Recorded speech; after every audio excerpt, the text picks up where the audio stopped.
হিন্দু বঙালী জনজাতীয় অজনজাতীয় মানুহে আমি মিলিজুলি চলি আহি আছো।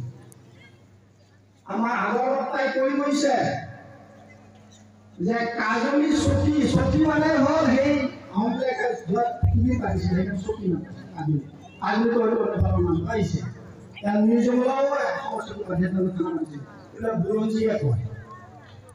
এই যে কৈছে এই মানুহখিনি বাংলাদেশৰ পৰা আহিছে বুলি, এই চৈত্য উপাধি কোনে দিছিলে? আহোমে দিছিলে। হাজৰিকা উপাধি কোনে দিছিলে? আহোমে দিছিলে। কিন্তু আহোমসকল আমাৰ ইয়াত কেতিয়া আহিছে? অসমত 1228 খ্ৰীষ্টাব্দত আহিছে। প্ৰথম আহিছে পাটকাই পাৰ হৈ, প্ৰথম আহি নৌঘৰ কছাৰীমাৰ লগত যুদ্ধ কৰিছিলে। সেই নৌঘৰ কছাৰীমাৰ লগত যুদ্ধ কৰি হৰুৱাই তাৰপিছত সোমাই মৰাণ দেউৰী আদিৰ লগত যুদ্ধ কৰি অসমত সাম্ৰাজ্যবাদী চাউল চুকা পায়। যেই নহওক তেখেতসকলে আহি অসমত ৰাজত্ব কৰিলে, কিন্তু ইয়াত বাস কৰা মানুহজনে থাকি ইয়াতে বৰখন বুধিলে। ধন্যবাদ জনাইছোঁ। কথা হ'ল তেখেতসকলে আহোঁতে ইমান লগত নাৰী লৈ অহা নাছিল। আমাৰ ইয়াতে কছাৰীৰ ছোৱালী বিয়া কৰাইছিলে, কটকৰ ছোৱালী বিয়া কৰাইছিলে, এই দেউৰীৰ ছোৱালী বিয়া কৰাইছিলে। কি হৈছে? তেওঁলোকৰ সেই আমাৰে নোহোৱা হৈ পৰিছে এতিয়া যিসকল উত্তৰবোৰ আছে।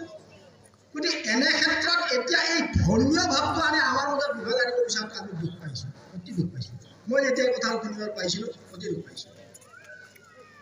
সকলোৱে জানে যে বিষ্ণু পূজাত কেতিয়াও বলি বিধানৰ কথা নাই।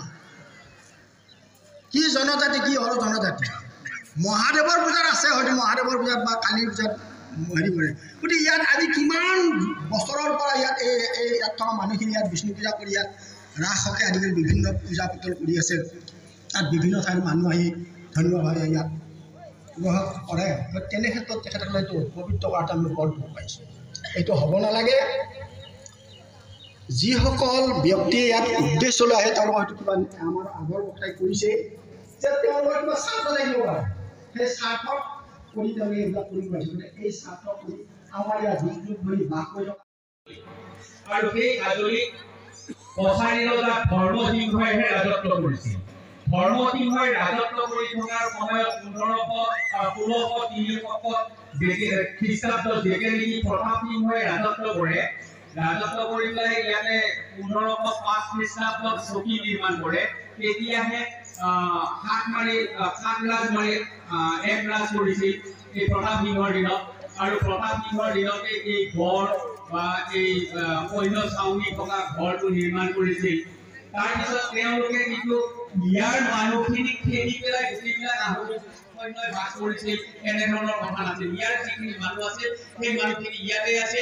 তাৰ লগত কছাৰী লোকসকলৰ লগত আহোমসকলেও ইয়াত একেলগে বাস কৰিছিল। তাৰপিছত যেতিয়া নেকি মই শৰাইঘাটৰ যুদ্ধ ইত্যাদিৰ কথা পাৰ হৈ গৈছে, সেইবিলাক কথা নকওঁ। যেতিয়া নেকি স্বৰ্গদেউ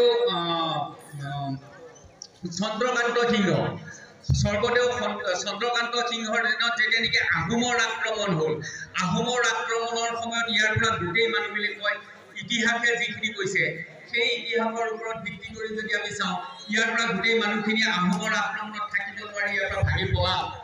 যেতিয়া পলাল তেতিয়া তাৰ বহুদিনৰ পিছত ব্ৰিটিছসকলে যেতিয়া শাসন কৰিলে, ব্ৰিটিছসকলে শাসন কৰাৰ পিছত ইয়াতে ইফালে দৰং, পৰুৱা, কামৰূপ আদি অঞ্চলৰ পৰা কিছুমান মানুহে আহি এই অঞ্চলত বাস কৰিবলৈ ল'লে।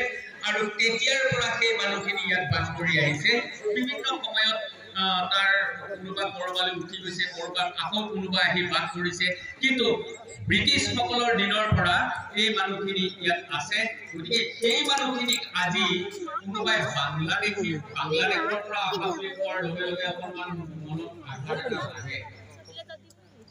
এটা লাগে। আমি যুগ যুগ ধৰি এই অঞ্চলৰ মানুহখিনিয়ে এটা বিভিন্ন জাতি জনগোষ্ঠীৰ মাজত এক মিলনৰ সম্প্ৰীতিৰ সমন্বয়ৰ মাজেৰে আমি বাস কৰি আহিছোঁ।